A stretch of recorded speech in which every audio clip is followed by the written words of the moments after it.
Okay. So, I came in and I observed you review AI and AY. So before I get into like your glows, grows, and suggestions, how do you feel that it went? I think it went pretty well. Classroom management was good. They were pretty engaged. I think they still are struggling with it.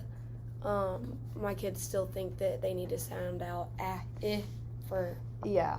so that's a struggle, but I think with more practice that they'll master it. Need to sound out. AI. Okay. Perfect. So yeah, again, I guess it goes in with my next question of what did you notice? And you said you still think that they're trying to sound out AI. So, okay. Overall, I mean, I love your classroom setup. That's all that this is. This is just from, it's like an observation checklist. Okay. But overall, you have a really great classroom. Like, it's super inviting. And so, do you want to do your glows or your grows first? We'll do grows. Grows, okay. So, one thing I noticed is for the word braid, when I think it was Brian that came up there, I tried to go back and rewatch, and I really couldn't. They all are running together, especially when they're facing behind me. But I said to just point out and remind that BR is an R blend, so it makes just like one sound. That might help them remember that too, instead of going aid. We probably need to review R blends. Oh, my kids are still struggling with R blends, so you are not alone. But anytime I found that works. Anytime I just go, hey, remember this is a blend. Yeah. And then I said, when doing the blending lines, I loved all the words that you picked for the blending lines. Those were really great words. I said do more modeling first, and then have the kids do it with you. Okay. You do a really good job of doing I do, we do, you do, but that was the one section that I felt like it could have had a little bit more, just because when you scaffold them like that, they're able to straight up jump into it. And I know we were pushing for time a little bit, so but then after a few times individually, call them out. And Brian, he's going to know. Yeah, like he will. You have those kids that they're going to sit there through that whole thing, and they're going to, they can just look at the word and read it. Oh, yeah. But for your ones who were struggling, like I saw, who did I see on the ground? That, like, was Darion in there? Yeah. Like with Darion. Yeah. And then, okay, so you said that your kids were struggling. They still think they want to sound out So have you ever sort of approached it as like vowel teams? Yes. Okay, yeah. Really emphasize that. Okay. When two vowels go walking, the first one does the talking. That would help. Yes. So they know when they see two vowels, they know, okay, whichever one is first, that's what it's going to say. Okay. And then... So I can, like, look up a bit, because I know that Number Rock, or, Jack Hartman has a really good video. The one? There's, like, some letter ones. Anyway. Yes. Let's see. Oh, when they were up there writing the words, that was...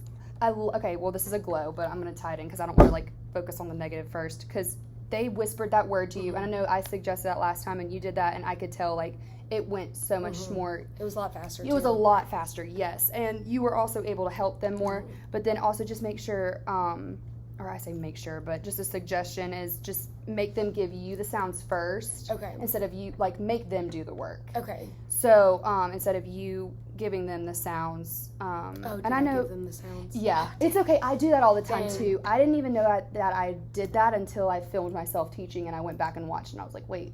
I do that. Like, that's weird.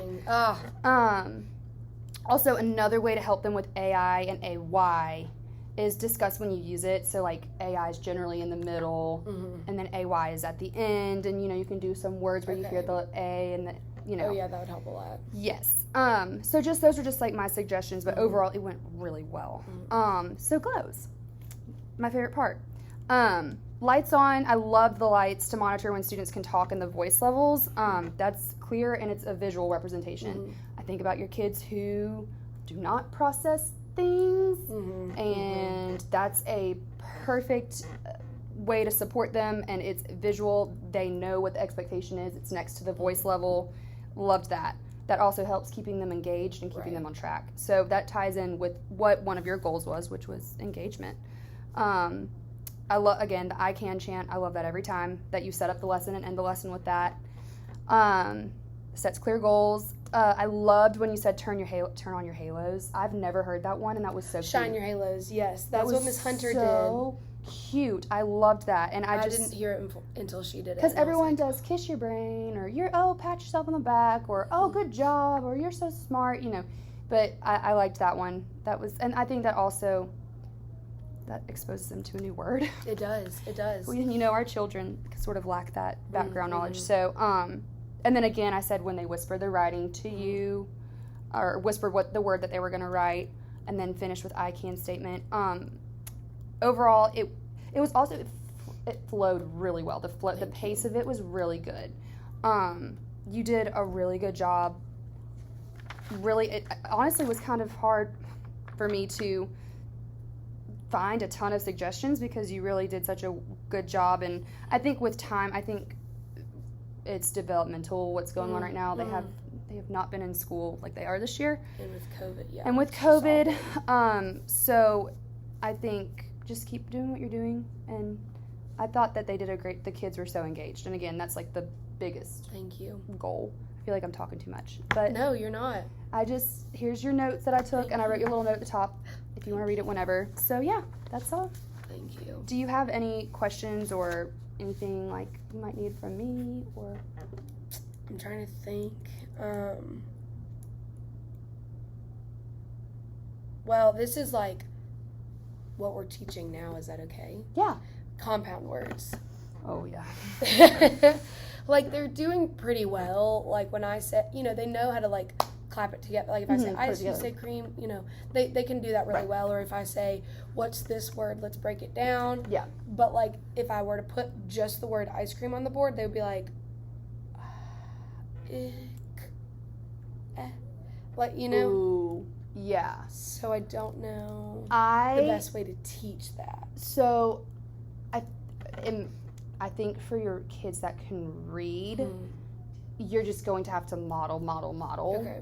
For your kids who cannot read. I would use visuals, so pictures. So is that okay to use pictures?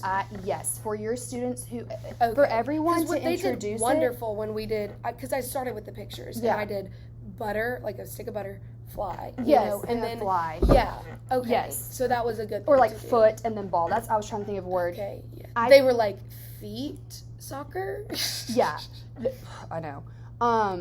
I think for your students who are struggling readers, visuals for compound words are going to be needed. I think also underneath. Because then when they look at that picture, that word, they're like, okay. I think also underneath the picture, so like the picture of the foot, you could get a red marker and write foot, and then the ball, underneath the ball, get like a blue marker and write ball. And then you guys could go and read it together, because then not only is it, helping them visually because they can't read, but they're being exposed to more high frequency words, like foot and ball, that they are able to take them and combine them. Okay. And they'll memorize them. Perfect. The more, sort of like how we do with our word work with doing the poems, like, at the end of the week, they're able to read it because they've memorized it. Right. But that's, right. That's okay. And exposing them enough to those words. So I think poems would be very beneficial. Yes. But just because they can't read the word doesn't mean you shouldn't expose them to it. I would expose them, but I would use visuals and then the words too underneath. Okay, because that's what I had been doing, but I was like, well, they all look at the picture and know that that's butter, Right. No, but I think that would also help expose them. Okay. Yeah. Thank you. No problem. Then, is it okay to keep doing vowel teams? Like, I know that if this is something that your kids need, if this is something they are just not moving, they're not progressing, I would continue to review it. Okay. You can't. It's like 5 minutes a day. It's so tough, especially this year, because our kids are just. There's so much that they need to review. A lot. And like a lot they of, all need to repeat this grade. And a lot of foundational skills that were not. Like there's genuinely 5 or less that I would recommend to go to 2nd grade. Yes. I would continue to review this. Rule of thumb is if I think 80% or more are grasping it, to move on, continue to review. Okay. 50% and below, you need to continue to reteach. Okay. And you can do that through just general assessments. Because it's kids that normally click, they're not. The kids that normally click, it's not clicking, then I would stay on it. Because like the other valid teams, like OA and OW, got it. But I think for some reason, AI and AY, because it's the 2 vowels together. I mean, OA, that makes sense to them, but yeah. I think, I would stay on it. I would continue to work on it, and then also I was gonna say something else. I just forgot my train of thought. No, it's okay. No, don't apologize. Oh my goodness, what was I gonna say? Oh, because it gets more complex as you go, and if you shove a ton of stuff down now without them having that firm grasp of what it and their background, there's a reason that it's this.